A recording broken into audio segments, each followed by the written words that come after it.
the root cause of all distractions is unhealed pain and or trauma. So I'm talking like distraction can come in so many forms, and it can be so sneaky and tricky because our egos are like, I'm not distracting, I'm just going to the bar on a Friday night with my friends. But that can be distracting, and that could be attention seeking, it could be external validation, or it could be a night out with friends. I'm not discarding that, but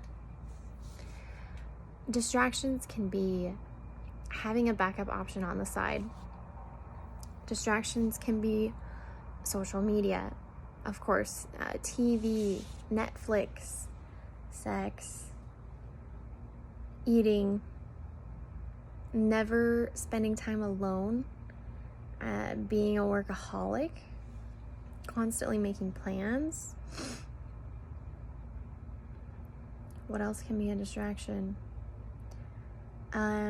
Not being able to sit alone in silence, not being able to meditate, not being able to do yoga.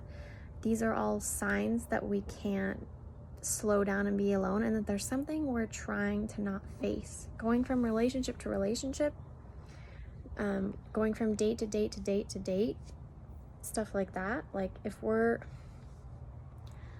coming from a place of lack and always trying to get something outside of us, like that is a really good sign that we are distracting and there is something within that has not been healed. And the longer we distract, the higher the mountain compounds inside of us that has not been healed.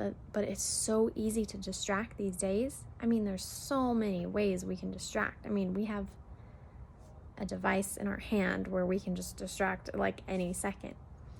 But I wanted to point this out, that the reason we have distractions, the reason we have addictions, I mean, alcohol is a huge distraction, is because we can't handle our resting, normal, regular state of mind. And if we can't handle our regular state of mind, that means there's healing to be done.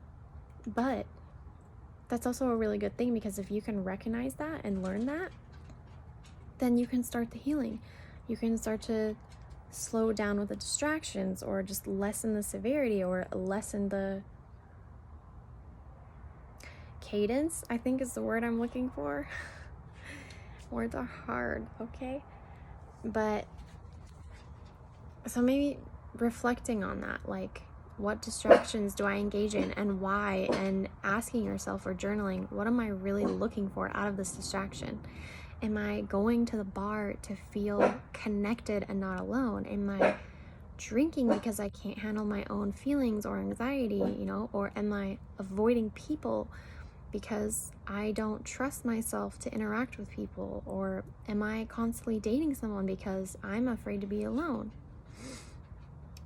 I mean, yeah, there's many ways to go about it, but distractions and addictions are telltale signs that healing needs to be done. And it can be a painful journey, the whole healing process, but on the other side, you have the whole rest of your life is going to be so much better than if you were distracting. You would just always be miserable, because you can never distract permanently and constantly with anything. It's just not possible. And there's always a trade-off and side effects for every form of distraction and addiction, and it's never worth it. Okay, I'm awkward at goodbyes, so I'm just gonna go. Goodbye.